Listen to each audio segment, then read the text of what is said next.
The woman's body hit the frozen ground like a stone dropped into a well, her face pale as moonlight against the blood-stained snow, and Preston James knew in that instant that everything in his carefully ordered life was about to change forever.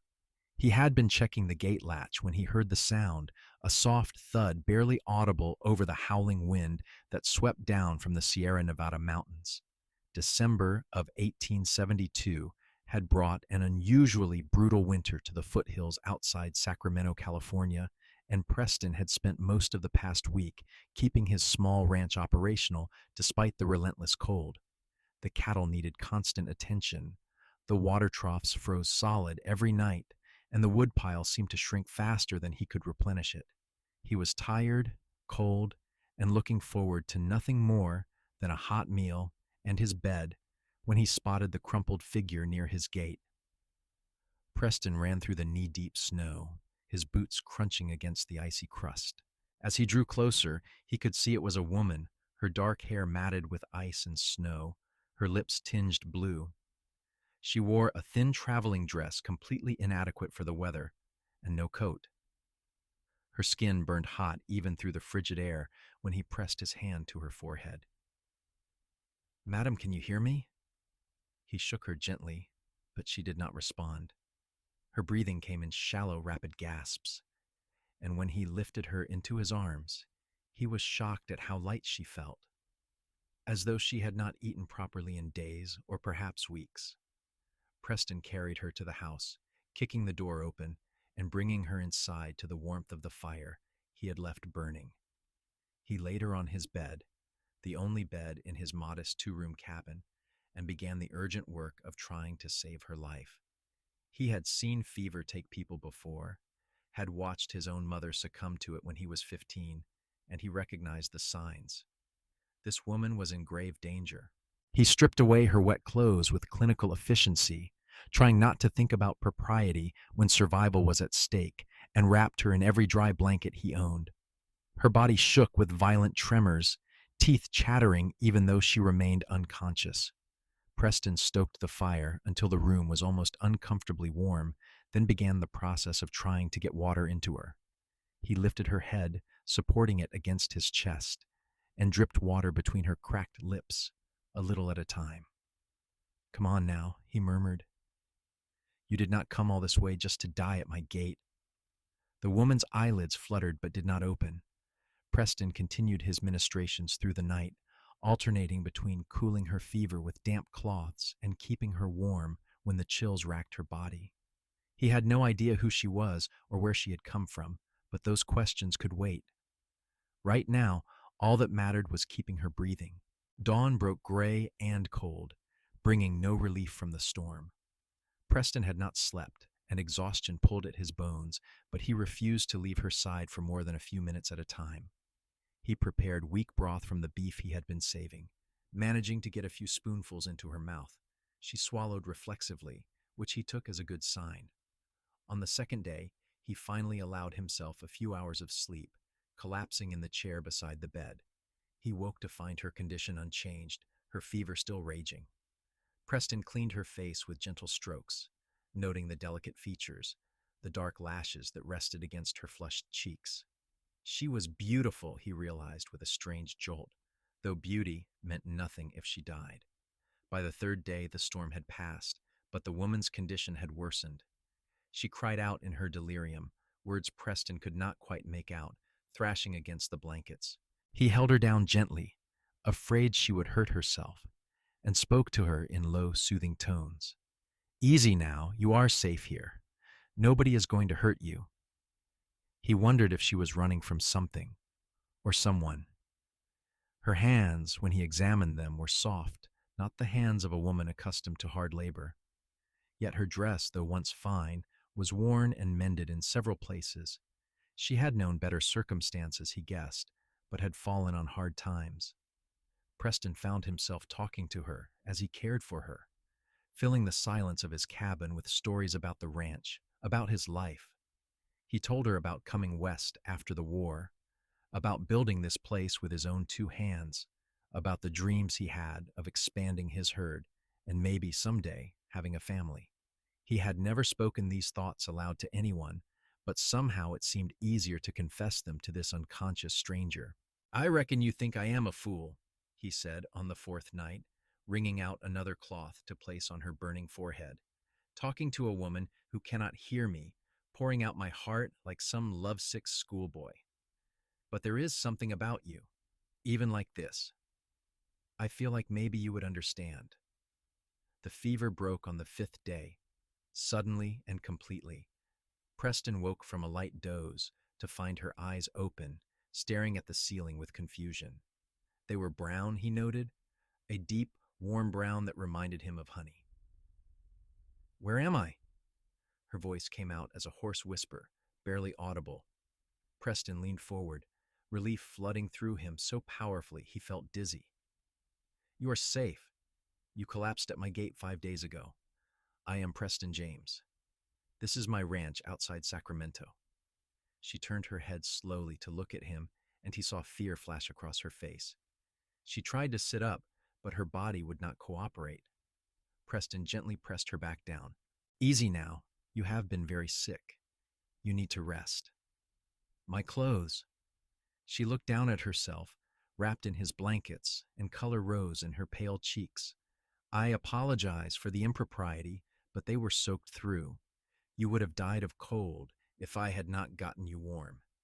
Your dress is hanging by the fire, dried and mended as best I could manage."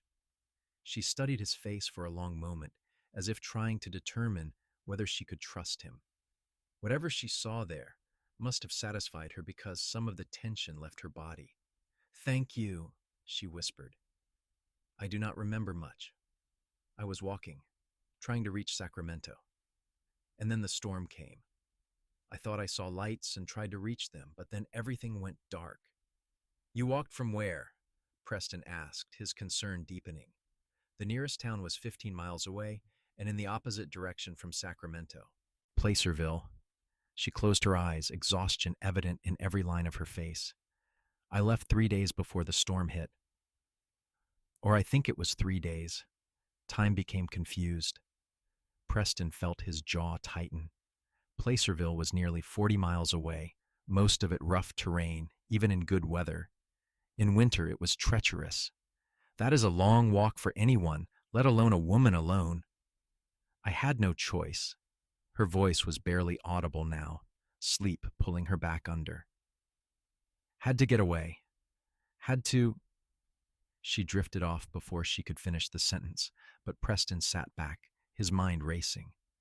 She had been running from something, desperately enough to risk her life walking through the mountains in winter. He looked at her sleeping face, so peaceful now that the fever had passed, and felt a protective instinct rise in his chest that surprised him with its intensity. The next few days passed in a careful routine. Preston continued to sleep in the chair, giving her the bed, though his back protested the arrangement. She woke for longer periods each day, and he fed her gradually increasing amounts of food, watching her strength slowly return. They spoke little at first, both dancing around the obvious questions that hung in the air between them. On the 8th day, she was finally strong enough to sit up on her own. Preston helped her into the rocking chair near the fire, wrapping blankets around her shoulders. She looked around the cabin with interest, taking in the sparse but tidy space. "You keep a neat house," she observed. "Learned it in the army.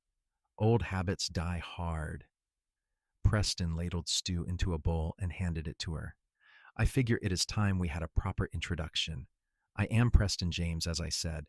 I have owned this ranch for 5 years now, run cattle mostly, some horses."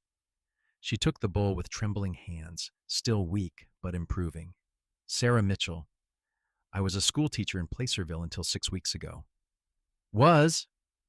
Sarah took a small sip of the stew, and Preston saw her eyes close in appreciation. When she opened them again, there was a hardness there that had not been present before. "I was engaged to be married to a man named Charles Brennan. He owned the general store, was well respected in town. Everyone thought I was fortunate to have attracted his attention." Preston heard the bitterness in her voice and waited, sensing there was more to the story. "He was charming in public," Sarah continued, her hands tightening on the bowl. But in private, when no one else could see, he was cruel. He had a temper, and as the wedding drew closer, he stopped hiding it from me. He struck me once, then apologized so profusely I almost believed him when he said it would never happen again. But it did happen again, and again. Preston felt anger kindle in his gut, hot and righteous. You called off the engagement. I tried to.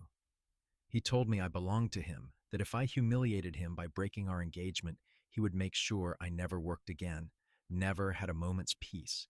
He had influence in Placerville, friends in important positions. When I told him I was leaving anyway, he locked me in his house, told everyone I was sick, that he was caring for me. How did you escape? Preston asked quietly. His housekeeper helped me. She had seen what he was really like, felt sorry for me. She left a window unlocked one night and looked the other way when I climbed out. Sarah's voice wavered slightly.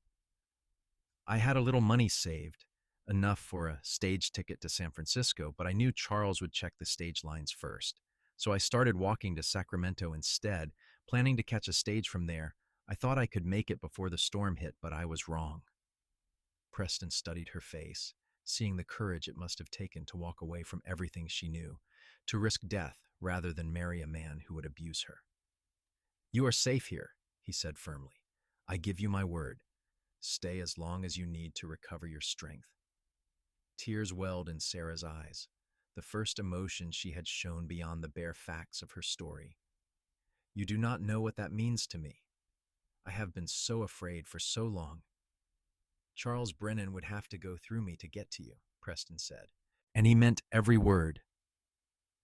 And that is not going to happen.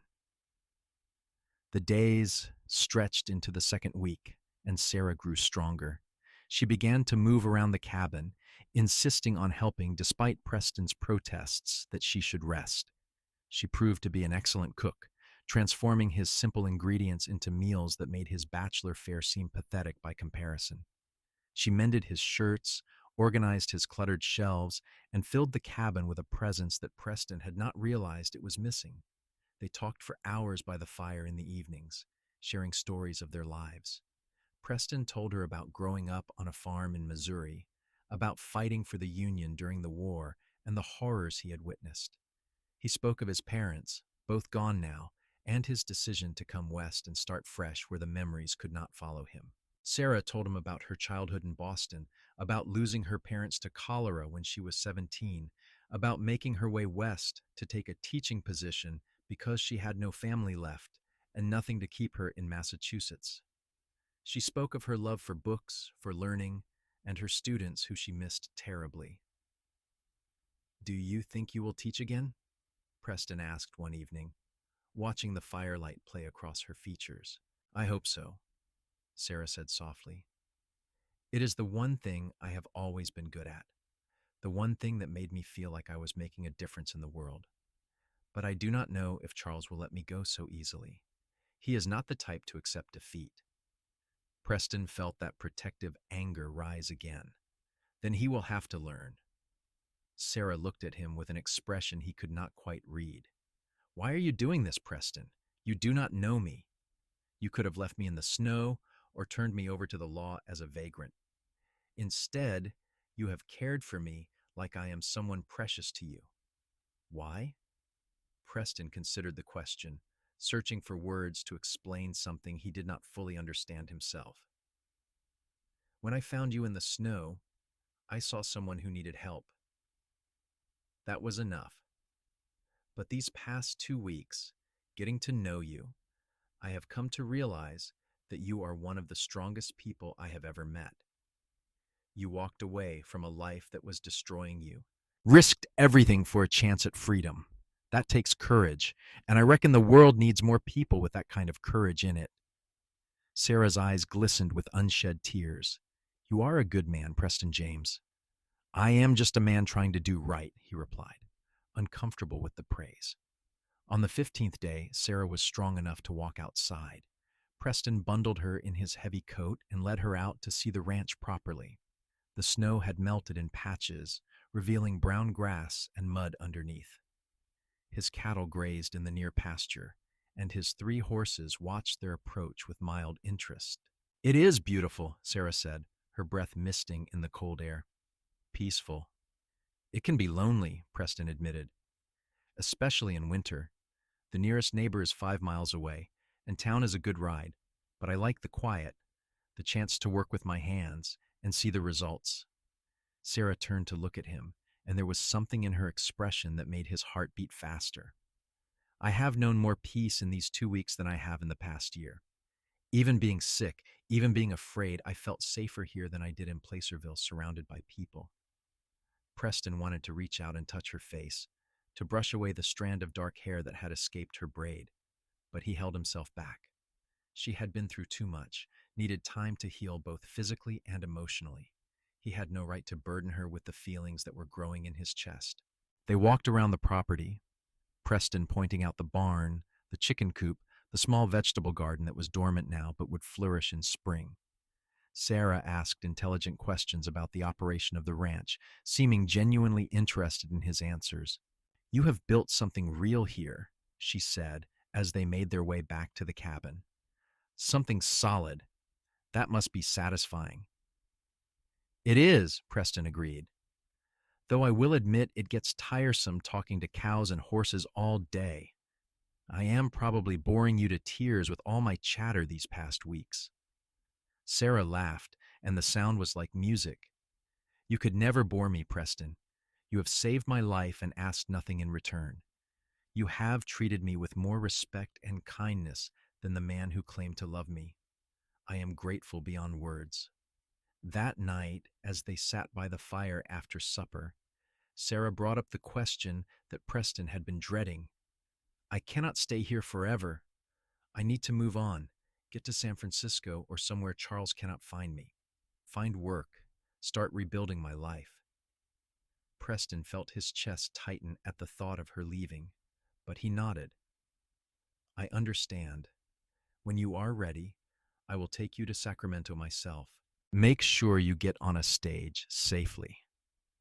"When I am ready," Sarah echoed, but she did not sound eager. She stared into the fire for a long moment before speaking again. "What if I am not ready?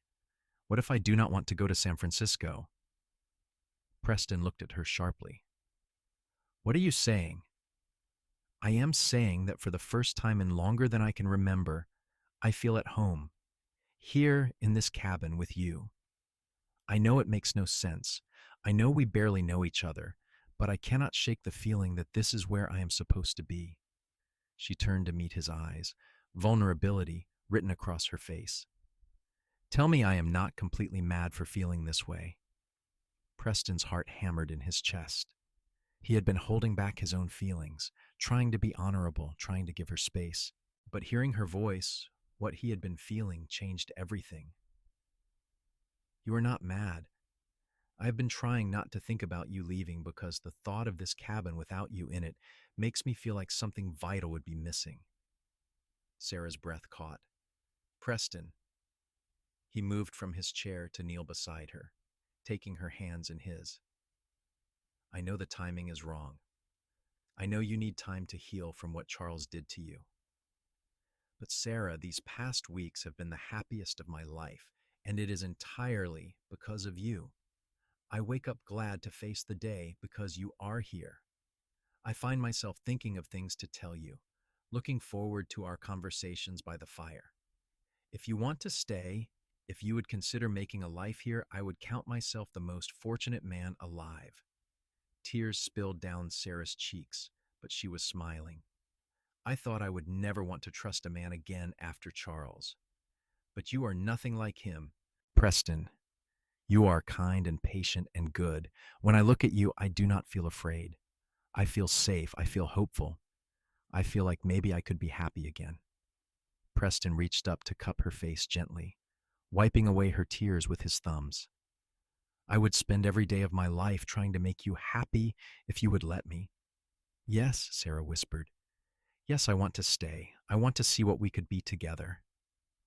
Preston pulled her into his arms, holding her close, feeling her heartbeat against his chest. It seemed impossible that this woman who had collapsed at his gate just over 2 weeks ago could have become so essential to him, but there was no denying the truth of it. He was falling in love with her, had perhaps been falling in love with her since the moment he lifted her from the snow. They sat together by the fire long into the night, making plans and sharing dreams. Sarah would stay at the ranch, and when she was fully recovered, they would see about getting her a teaching position in the small school in town. Preston would expand his operation, maybe build a bigger house with a real bedroom and a parlor. They talked about the future tentatively at first, then with growing confidence. The third week brought new challenges. Word had gotten around somehow that Preston had a woman staying at his place, and the neighbors began to talk. Mrs. Henderson, whose husband owned the ranch 5 miles down the road, showed up unannounced one morning with a basket of preserves and barely concealed curiosity. "I heard you had a visitor," she said, her sharp eyes taking in every detail of Sarah's appearance. "Came in from the storm, did she?" "Sarah Mitchell, madam." Sarah introduced herself calmly. "I was on my way to Sacramento when the weather caught me. Mr. James was kind enough to take me in when I took ill." "How fortunate," Mrs. Henderson said, her tone suggesting she thought it was anything but. "And how long do you plan to impose on Mr. James's hospitality?" Preston felt his temper flare, but Sarah laid a gentle hand on his arm before he could speak. "Actually, Mr. James and I are engaged to be married. As soon as the weather permits, we will be going into town to speak with the pastor." Mrs. Henderson's eyebrows shot up nearly to her hairline. "Engaged? My, that was sudden." "When you know, you know," Preston said firmly, backing up Sarah's improvisation. "I would appreciate it if you would spread the word. We are planning a simple ceremony, but we would be honored if our neighbors would attend." After Mrs. Henderson left, undoubtedly racing to share the gossip, Preston turned to Sarah with concern. "I apologize for putting you in that position. I should have thought about how this would look." Sarah shook her head. "You have nothing to apologize for. You saved my life, Preston. If people want to make something sordid out of that, that is their failing, not yours. But I meant what I said to Mrs. Henderson. I want to marry you if you will have me." Preston felt joy surge through him, so powerful it almost hurt. "Are you certain? We have only known each other 3 weeks."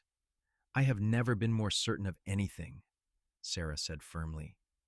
"I was engaged to Charles for 6 months and never felt a fraction of what I feel for you. I know it is fast. I know people will talk. But I do not care. I love you, Preston James." It was the first time either of them had spoken the words aloud. Preston pulled her into his arms and kissed her, gentle and reverent, pouring all his feelings into that single gesture. When they finally pulled apart, both were breathless. "I love you too," Preston said, his voice rough with emotion.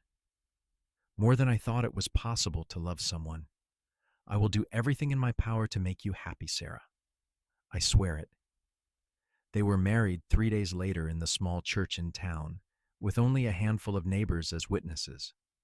Sarah wore a simple blue dress that Preston had bought for her from the general store, and she had never looked more beautiful. Preston wore his only suit, brushed clean and pressed, feeling both nervous and elated.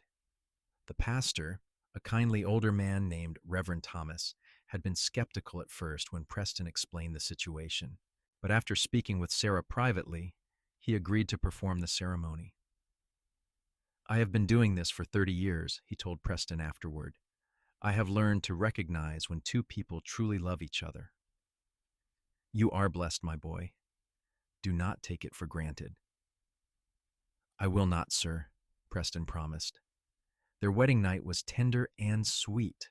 Preston was patient, mindful of Sarah's past trauma, letting her set the pace. She came to him with trust shining in her eyes, and he vowed silently to be worthy of that trust every day of his life. The winter gradually gave way to early spring, and Sarah bloomed like the wildflowers that began to dot the hillsides.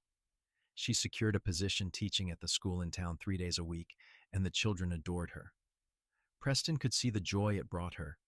watching her come home full of stories about her students' progress and antics. But their happiness was shattered on a warm afternoon in late March when a rider came to the ranch. Preston was working with one of his horses in the corral when he saw the man approaching. Something about the way he sat his horse, the purposeful way he rode, set Preston on edge. "Can I help you?" Preston called out, keeping his voice neutral. The man dismounted, and Preston saw he was well dressed, with a gold watch chain glinting at his vest. He had dark hair graying at the temples and eyes that were cold despite his polite smile. "I am looking for a woman named Sarah Mitchell. I have reason to believe she might be here." Preston felt ice form in his gut. "Who is asking?" "My name is Charles Brennan. Sarah is my fiancée. She went missing from Placerville several months ago, and I have been searching for her ever since. I traced her to Sacramento and heard rumors about a woman matching her description at this ranch." "You are mistaken," Preston said flatly. "My wife's name is Sarah James." Charles's expression hardened.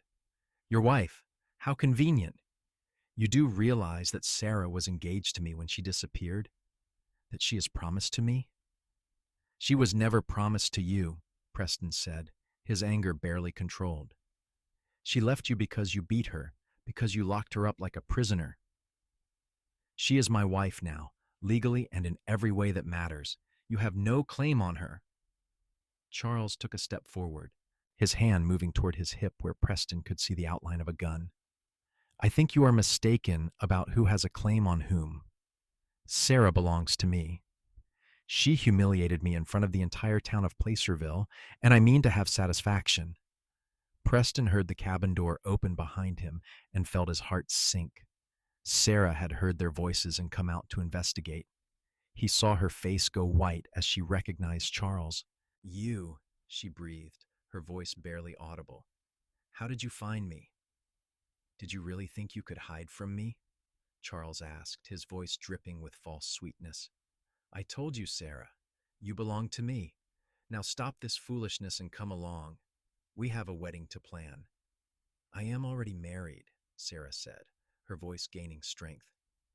"I am married to Preston, and I am never going back to you, Charles. Never." Charles's mask of civility cracked, revealing the cruelty beneath. "You little fool.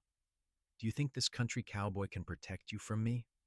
I have money, influence. I can destroy him. I can destroy both of you." Preston moved to stand between Sarah and Charles, his hand resting on his own gun. "I reckon you can try. But I fought in the war, Charles. I have faced down men a lot more dangerous than a shopkeeper with delusions of importance.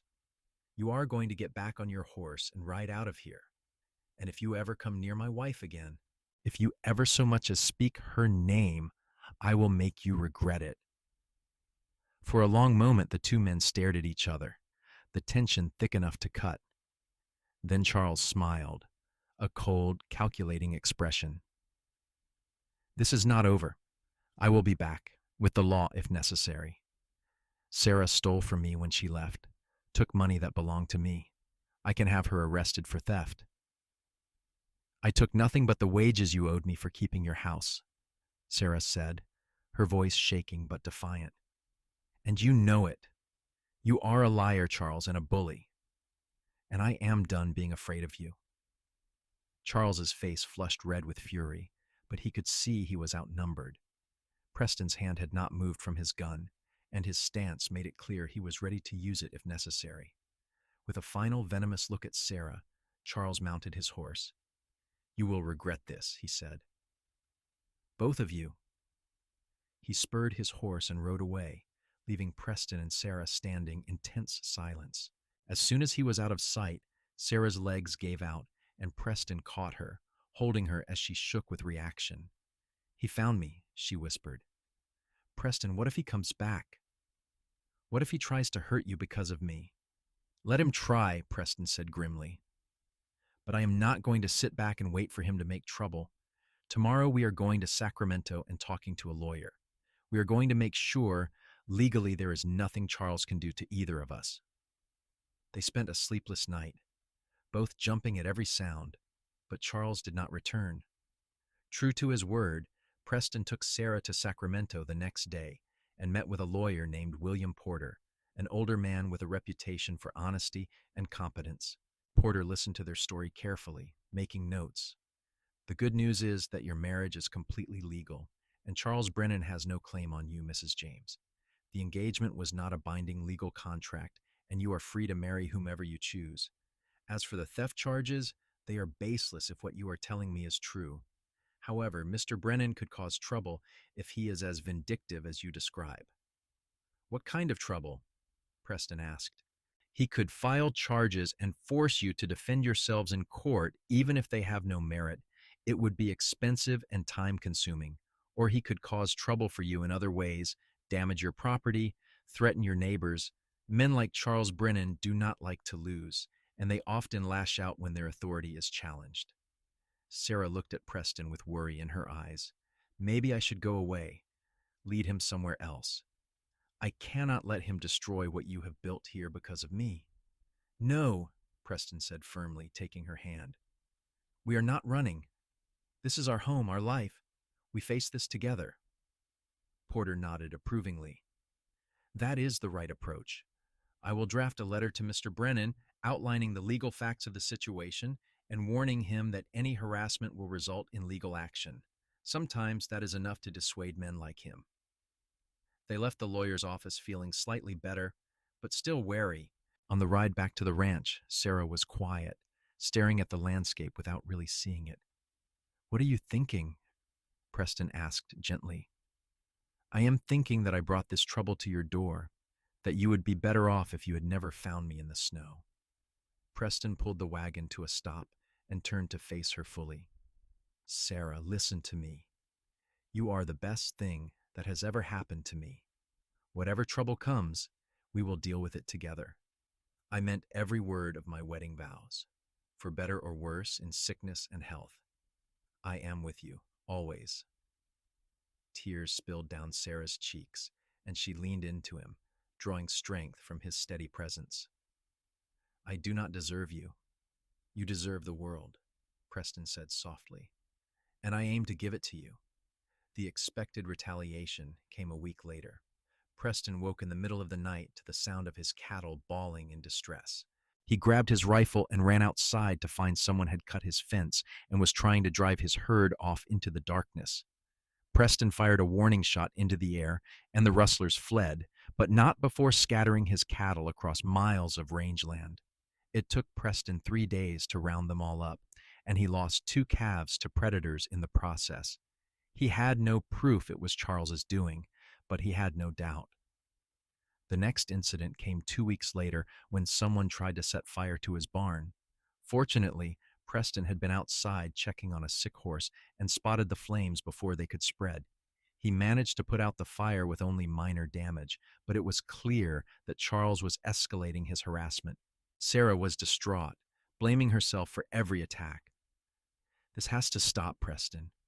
I should go to the sheriff, confess to something, anything, just to make Charles leave you alone. You will do no such thing, Preston said firmly. I talked to the sheriff yesterday.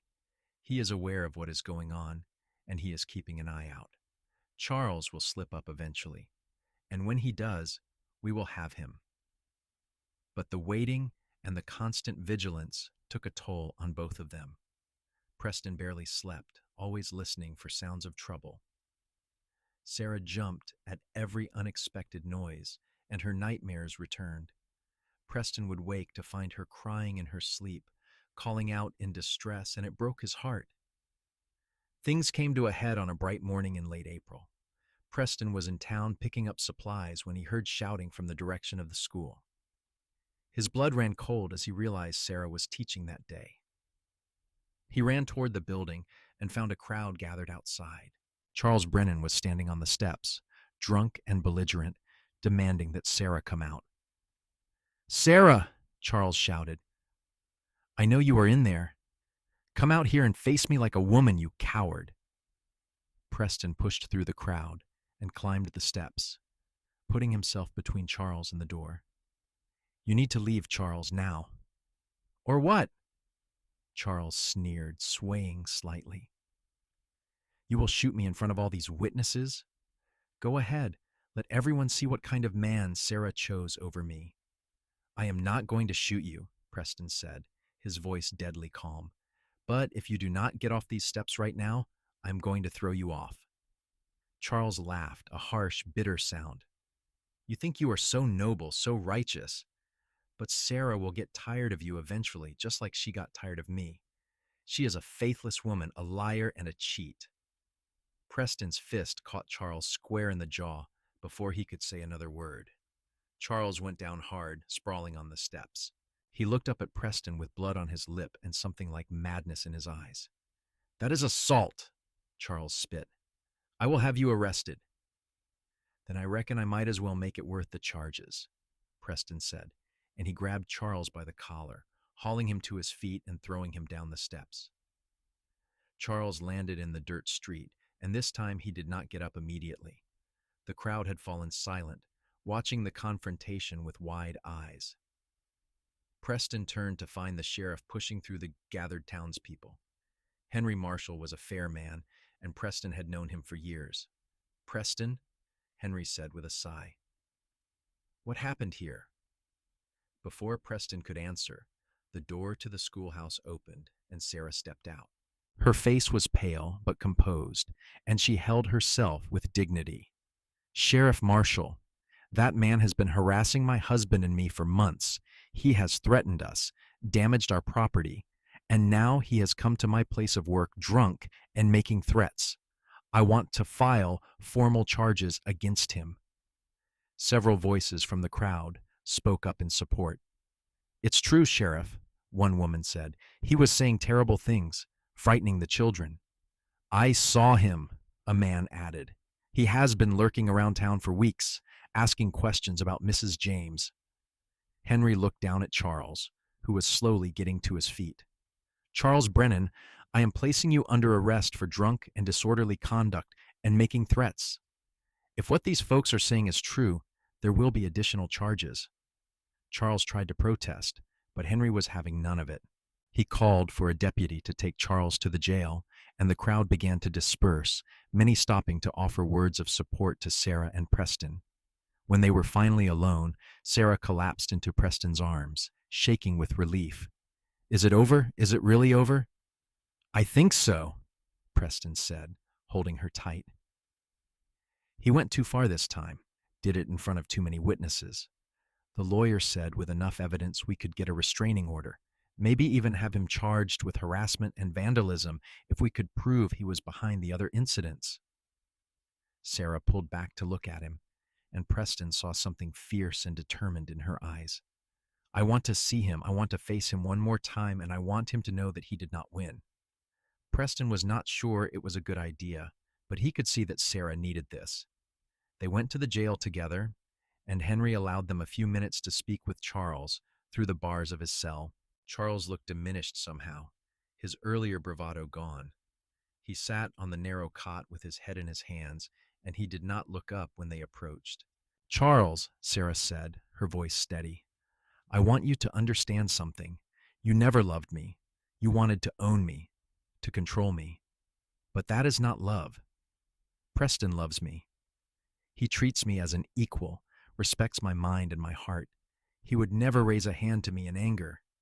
That is what real love looks like. Charles finally looked up, and Preston saw desperation in his eyes. I did love you, Sarah. In my own way, I did. No, Sarah said firmly. You loved the idea of me, the trophy I represented. But you never saw me as a person, never cared about what I wanted or needed. It took nearly dying in a snowstorm to find the life I was meant to live, but I would go through it all again to be where I am now. She took Preston's hand, and he squeezed it gently, proud of her strength. I forgive you, Charles, not for your sake, but for mine. I will not carry the weight of what you did to me anymore. But I never want to see you again.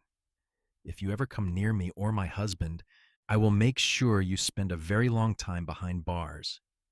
Do you understand? Charles nodded slowly, all the fight gone out of him. I understand. They left the jail and stepped out into the bright sunlight, and Preston felt like a weight had been lifted from both of them. Sarah tilted her face up to the sky, breathing deeply, and when she looked at him, she was smiling. "Take me home, Preston." "Gladly." The ride back to the ranch was quiet but peaceful. As they crested the hill that overlooked their property, Sarah reached over and took Preston's hand. "Thank you," she said softly. "For what?" "For finding me in the snow, for taking care of me when I was sick, for standing by me when Charles came, for loving me enough to let me be strong." She paused, then added with a mischievous smile, "And for punching Charles Brennan in the face." Preston laughed, the sound free and joyful. "That was my pleasure, I assure you." They drove the rest of the way in comfortable silence, and as Preston helped Sarah down from the wagon, she pulled him close for a kiss that promised better days ahead. The months that followed were the happiest of Preston's life. Charles was convicted of harassment and sentenced to 6 months in jail, with an additional restraining order that would keep him away from them for years. The lawyer, William Porter, proved invaluable in making sure all the legal documentation was in order. Sarah flourished in her teaching position, and Preston's ranch continued to prosper. They worked side by side to improve the property, building a larger house with multiple bedrooms and a real parlor. Sarah planted a garden that produced more vegetables than they could eat, and she canned the extras for winter. She also started a small lending library in town, bringing books from Sacramento and encouraging reading among the children and adults alike. Preston found himself changed by Sarah's presence in his life. He was more social, more open, willing to reach out to his neighbors and build community in a way he never had before. He joined the town council and worked on improving the road to Sacramento, making it easier for farmers to get their goods to market. In early November, nearly a year after Preston had found Sarah in the snow, she came to him with news that made his heart soar. She was expecting a child due in the summer. Preston swept her into his arms and spun her around, both of them laughing with pure joy. "A baby," he said in wonder. "We are going to have a baby. Are you happy?" Sarah asked, though she could see the answer written all over his face. "Happy does not even begin to cover it," Preston said, pulling her close. "You have given me everything I ever dreamed of, and more than I knew to ask for." The pregnancy was not easy. Sarah suffered from morning sickness that lasted well into the afternoon, and as she grew larger, the summer heat made her uncomfortable. But through it all, Preston was attentive and patient, doing everything he could to make her comfortable. Their son was born on a sweltering afternoon in late July of 1874, after a labor that lasted 16 hours and left Preston feeling more helpless than he had in his entire life. When the midwife finally placed the squalling infant in his arms, Preston looked down at the tiny, red-faced creature and felt his heart expand in ways he had not known were possible. "What should we name him?" Sarah asked, exhausted but glowing. Preston thought for a moment, then smiled. "How about Thomas, after Reverend Thomas, who married us despite all the gossip?" "Thomas James," Sarah said, testing out the name. "I like it. Thomas Mitchell James." They fell into the exhausting but rewarding rhythm of new parenthood. Preston discovered that he loved being a father, even the sleepless nights and the constant worry. He would sit for hours with Thomas in his arms, marveling at the miracle of this tiny person he and Sarah had created together. Sarah proved to be a natural mother, patient and loving even when Thomas was at his most difficult. She sang to him, read to him, and talked to him constantly, convinced that children were never too young to learn. As Thomas grew from infant to toddler, Preston expanded his ranch operations. He hired 2 hands to help with the cattle, which allowed him more time to spend with his family. He built a swing set for Thomas and taught him to ride on a gentle old mare named Daisy. Sarah returned to teaching part-time, bringing Thomas with her when he was old enough, and the school children adored their teacher's son. When Thomas was 3 years old, Sarah came to Preston again with the news that she was expecting their second child. This pregnancy was easier than the first, and their daughter was born on a mild spring morning in 1877 with far less drama than her brother's arrival. They named her Elizabeth, after Preston's mother, and she was as different from Thomas as night from day. Where Thomas was active and loud, Elizabeth was quiet and observant, watching the world with solemn, dark eyes. Preston often found himself reflecting on that snowy night when he had found Sarah collapsed at his gate. It seemed impossible that it had only been 5 years ago. His life had been so empty then, so focused on survival and work, that he had forgotten what it meant to truly live. Sarah had brought color and warmth and love into his world, and their children had multiplied that joy beyond measure. They celebrated their 5th wedding anniversary with a quiet dinner after the children were asleep. Sarah had cooked Preston's favorite meal, and they sat together on the porch, watching the sun set over the hills. "Do you ever regret it?" Preston asked. "The choices you made that brought you here?" Sarah looked at him with surprise. "Never. Not for a single moment. Even the hardest parts led me to you, to this life we have built together. I would not change a thing." "I love you," Preston said, pulling her close. "More every day if that is possible." "It is possible," Sarah said softly, "because I feel the same way." They sat in comfortable silence, Preston's arm around Sarah's shoulders, both of them content in the life they had created. The ranch was prosperous, their children were healthy and happy, and they had each other. It was more than enough. Years passed, and their family continued to grow. Sarah gave birth to another son when Elizabeth was 2, a robust baby they named Daniel, who had Preston's green eyes and Sarah's quick smile. 3 children filled the house with noise and laughter, and Preston could not imagine his life any other way. Thomas grew into a thoughtful, responsible boy who loved helping his father with the ranch work. Elizabeth was brilliant, reading by the age of 4 and constantly asking questions that challenged even Sarah's considerable knowledge. Daniel was the adventurer, always getting into mischief and keeping his parents on their toes. Sarah continued her teaching, now working with the older students while a younger teacher handled the primary grades.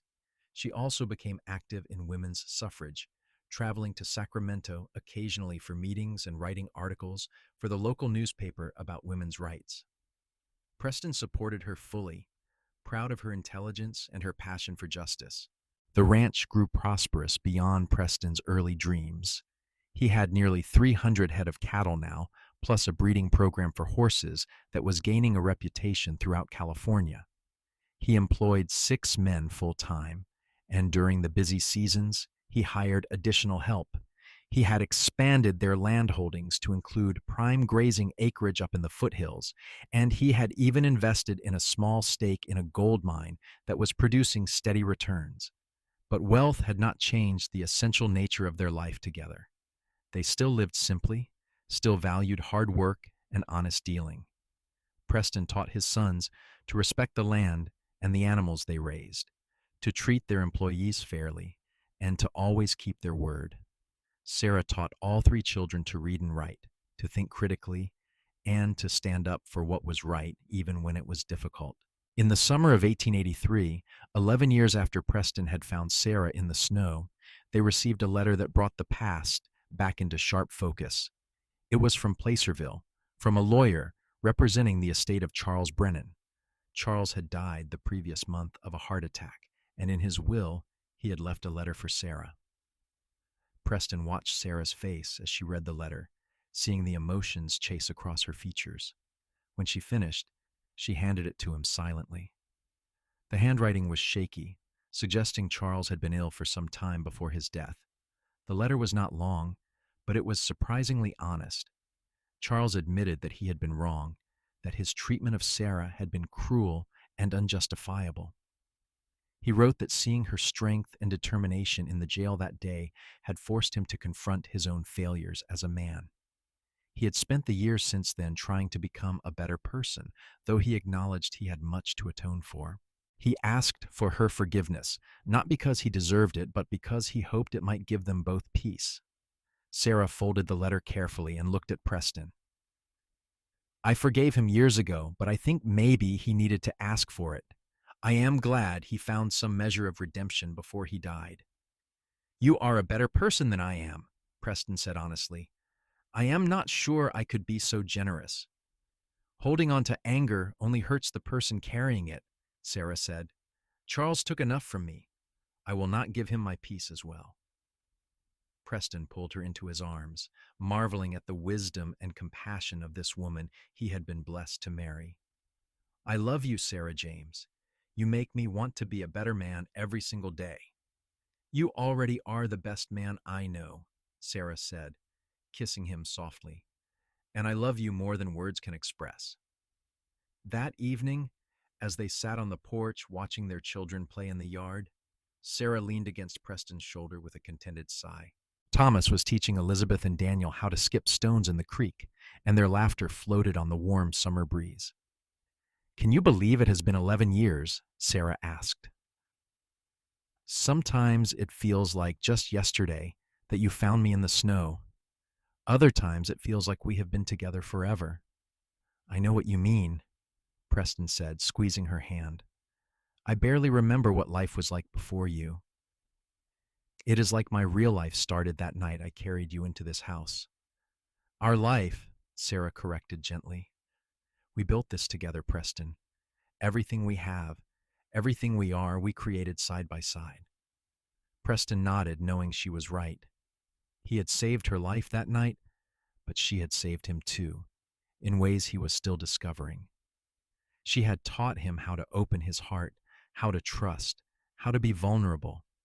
She had shown him that true strength came not from standing alone, but from building something with someone you loved. The years continued to pass, bringing new joys and challenges. Thomas, at 18, announced his intention to go to university in San Francisco to study law. Preston was proud but worried about his son leaving home, and Sarah had to reassure him that they had raised Thomas to be independent and strong. Elizabeth, at 15, was already teaching younger students at the school, showing a natural gift for education that reminded Preston of her mother. She talked of becoming a doctor, which was a difficult path for a woman in 1886, but neither Preston nor Sarah discouraged her dreams. They had both learned that determination and courage could overcome almost any obstacle. Daniel, at 13, was horse mad and showing real talent as a trainer. He could gentle the wildest colt with patience and kindness, and Preston was already thinking of expanding their horse breeding program to take advantage of his son's skills. On a cold December morning in 1887, 15 years to the day after Preston had found Sarah in the snow, he woke to find her already up, standing at the window and looking out at the landscape covered in fresh white powder. Thinking about something, he asked, coming to stand behind her and wrapping his arms around her waist. Just remembering, Sarah said, leaning back against him. 15 years ago today, I thought my life was over. I was sick, freezing, certain I was going to die alone in the snow. And then you found me. You saved me, Preston, in every way a person can be saved. Preston rested his chin on her head, breathing in the familiar scent of her hair. We saved each other. You gave me a reason to live instead of just existing. You gave me a family, a purpose, a love I had stopped believing was possible. Sarah turned in his arms to face him, and he saw tears glistening in her eyes. Thank you for taking me in that night. Thank you for nursing me back to health, for standing by me against Charles, for loving me even when I was difficult and scared. Thank you for these 15 years of happiness. Thank you for collapsing at my gate, Preston said with a smile. Best thing that ever happened to me. Sarah laughed, even as the tears spilled down her cheeks. Only you would say something like that. Preston wiped away her tears with his thumbs, the gesture as familiar and natural as breathing after all these years. I mean it. Every word. I love you, Sarah James. I will love you until the day I die and beyond. And I love you, Sarah whispered, always and forever. They stood together at the window, watching the snow fall over their land, their children still sleeping soundly in their rooms. The ranch was quiet, peaceful, a haven they had built together through hard work, determination, and love. Preston thought about all the years ahead of them, all the memories they would continue to make, all the challenges they would face together. His life had been saved by the war, by his decision to come west, by a dozen small choices that had led him to build his ranch in this particular place. But it had not truly begun until that snowy night when a dying woman collapsed at his gate. Everything good in his life had flowed from that moment, from the choice he had made to carry her inside and fight for her life. As the sun rose over the mountains, painting the snow in shades of gold and pink, Preston and Sarah stood wrapped in each other's arms, grateful beyond measure for the gift of their love and the life they had created together. The snow that had nearly taken Sarah from the world had instead brought her to Preston, and from that frozen beginning had grown a love that would warm them both for the rest of their lives. They spent that anniversary day quietly, just the two of them while the children went to visit friends in town. Sarah cooked a special meal, and they talked for hours by the fire, reminiscing about their years together and making plans for the future. They spoke of grandchildren they hoped to meet someday, of growing old together on this land they loved, of watching their children build their own lives and families. As evening fell and the children returned home full of energy and stories, Preston and Sarah exchanged a look across the dinner table. It was a look of perfect understanding, of shared history and shared dreams, of a love that had been tested and proven strong. That night, after the children were in bed, they returned to the porch where they had spent so many evenings over the years. The sky was clear now, the stars brilliant against the darkness, and the air was cold enough that their breath misted. 15 years, Preston said softly, and it still feels like not enough time. We have many more years ahead of us, Sarah said confidently. Years to watch our children grow and thrive, to meet their children, to keep building this life we love. Promise me something, Preston said, pulling her close against the cold. Promise me that no matter what comes, no matter what challenges we face, we will always face them together, just like we have from the beginning. I promise, Sarah said without hesitation. We are a team, Preston. We always have been, and we always will be. They stood together under the stars, two people who had found each other against impossible odds, who had built a love strong enough to weather any storm. The snow that had nearly ended Sarah's life had instead given them both a second chance, a new beginning, and they had made the most of every single day since. Preston thought about all the people who had played a role in their story. Mrs. Henderson, whose nosiness had inadvertently helped them announce their engagement. Reverend Thomas, who had married them when others might have judged. Sheriff Marshall, who had finally put Charles Brennan behind bars. William Porter, the lawyer who had protected their legal rights. And even Charles himself, whose cruelty had driven Sarah into the storm that brought her to Preston's gate. Every person, every choice, every seeming coincidence had woven together to create the tapestry of their life, and Preston was grateful for all of it, even the difficult parts, because it had led them here, to this moment, to this life they had built together. As they finally went inside, drawn by the warmth of their home and the promise of rest, Preston took one last look at the gate where he had found Sarah 15 years ago. It stood dark against the snow, ordinary and unremarkable. But to him, it would always be special, the place where his real life had begun. He closed the door behind them, shutting out the cold night, and followed Sarah to their bedroom. She was already in her nightgown, brushing her long, dark hair, and Preston watched her with the same wonder he had felt on their wedding night all those years ago. "What are you looking at?" Sarah asked, smiling at him in the mirror. "My wife," Preston said simply. "The woman I love, the mother of my children, the best thing that ever happened to me." Sarah set down the brush and came to him, sliding her arms around his waist. "Sweet talker."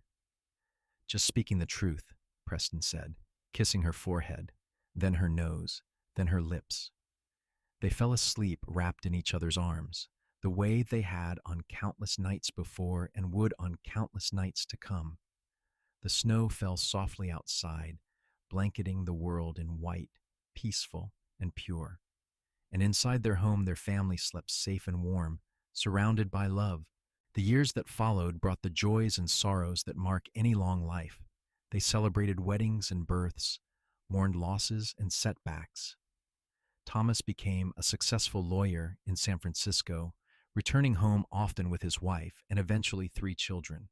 Elizabeth did become a doctor, one of the first female physicians in California, and ran a clinic in Sacramento where she provided care to those who could not otherwise afford it. Daniel took over the ranch when Preston decided to step back, running it with the same dedication and integrity his father had always shown. Preston and Sarah grew old together, their hair turning gray, their steps growing slower, but their love never dimming. They spent their later years surrounded by grandchildren, teaching them the same values they had instilled in their own children. Preston told the story of finding Sarah in the snow so many times that it became family legend, the romantic beginning that had started it all. On a warm summer evening in 1912, 40 years after that fateful night, Preston and Sarah sat together on the porch they had shared for decades. They were both in their 70s now, their bodies worn by time and hard work, but their spirits remained strong. "Do you remember what I said to you when you were unconscious?" Preston asked suddenly. "Those first few days when I did not know if you would live?" Sarah shook her head. "I do not remember anything from that time except scattered images and the sound of your voice."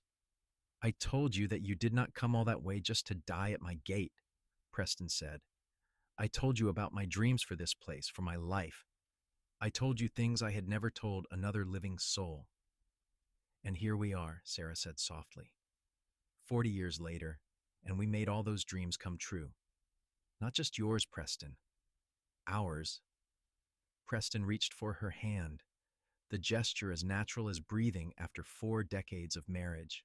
Her hand was wrinkled now, spotted with age, but it still fit perfectly in his.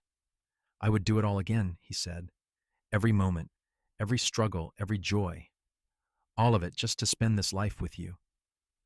"As would I," Sarah said, squeezing his hand. "You are my great love, Preston James. My partner, my best friend, my home." They sat in comfortable silence as the sun set over their land, over the ranch that 3 generations had now called home, over the life they had built together from that desperate beginning in the snow. Preston felt a deep sense of contentment, of completion. He had lived a good life, had loved and been loved, had raised children who were making the world better, had left a legacy that would continue long after he was gone. As the stars began to appear in the darkening sky, Preston and Sarah went inside together, supporting each other as they always had.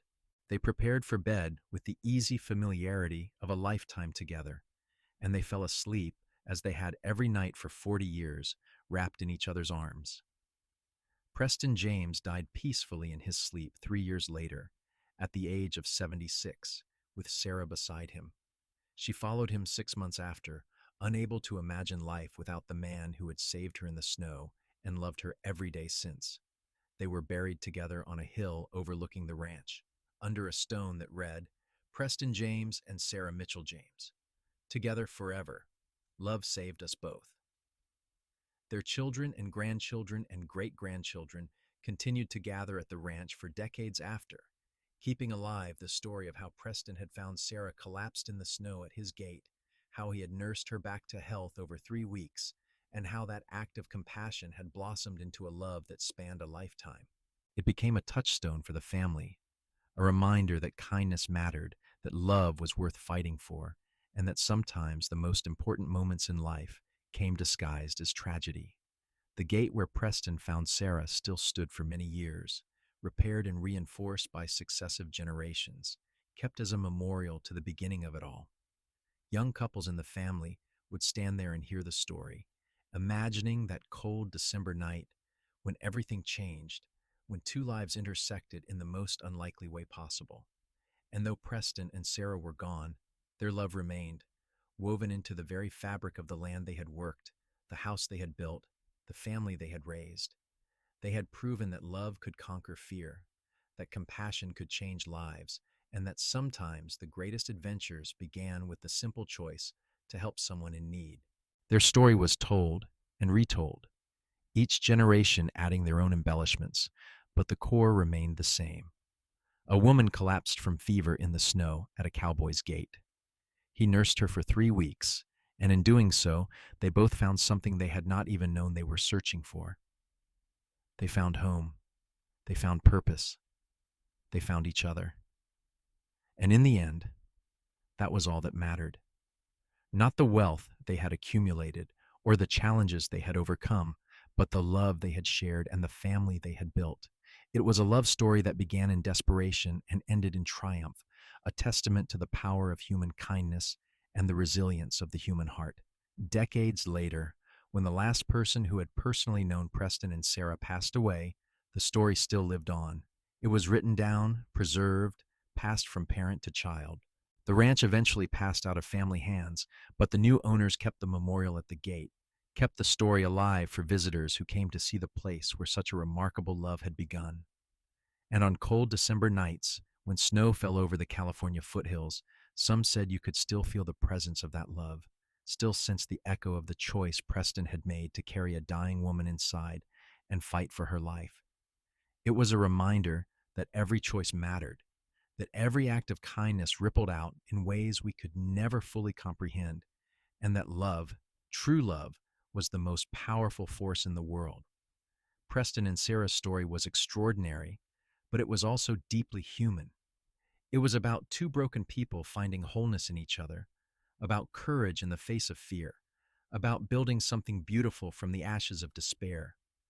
It was about a woman who risked everything for freedom and a man who opened his home and his heart to a stranger. It was about the choice to love, to trust, to believe that tomorrow could be better than today. Their legacy lived on not just in the descendants who carried their blood, but in everyone who heard their story and took from it a message of hope. That no matter how dark the night, no matter how desperate the circumstances, there was always the possibility of dawn. There was always the chance that around the next corner, at the next gate, behind the next door, love was waiting. Preston James and Sarah Mitchell James had lived and loved and built a life together that stood as a testament to the power of human connection. They had shown that the greatest adventures often began with the simplest acts of compassion, and that the truest love was found not in grand gestures, but in daily choices to stand beside someone through whatever came. And so their story ended not with death, but with legacy, not with loss, but with continuation. Their love had created something that transcended their mortal lives, something that would inspire and comfort generations yet unborn. They had collapsed and been lifted up. They had been broken and made whole. They had been strangers and become soulmates. In the end, on that cold December night in 1872, when Preston James heard a sound at his gate and went to investigate, when he found a woman collapsed in the snow and made the choice to save her, he had no idea he was beginning the greatest adventure of his life. He could not have known that this dying stranger would become his wife, his partner, the mother of his children, and the love of his life. But that was the magic of it, the beautiful uncertainty of life. We never know when we might encounter the person or moment that will change everything. We never know when an act of kindness might bloom into something extraordinary. All we can do is remain open to possibility, choose compassion over convenience, and trust that love will find us when we need it most. Preston and Sarah had done exactly that. They had chosen to believe in each other when they had every reason not to. They had chosen to build rather than retreat, to fight rather than surrender, to love rather than fear. And in making those choices, they had created something remarkable, a love that endured beyond death, beyond time, beyond memory. Their story was complete, their circle closed, their happily ever after fully realized. They had lived, loved, raised a family, and left the world better than they found it. And in the hearts of everyone who knew them, and everyone who heard their story, Preston and Sarah James lived on forever, frozen in that moment when love conquered fear, when kindness triumphed over cruelty, and when two souls found each other against impossible odds. The woman who collapsed from fever in the snow at his gate had become his everything. The cowboy who nursed her for 3 weeks had become her salvation. Together they had written a love story for the ages, and their ending was not a conclusion, but a beginning. The start of a legacy that would continue as long as people believed in the transformative power of love.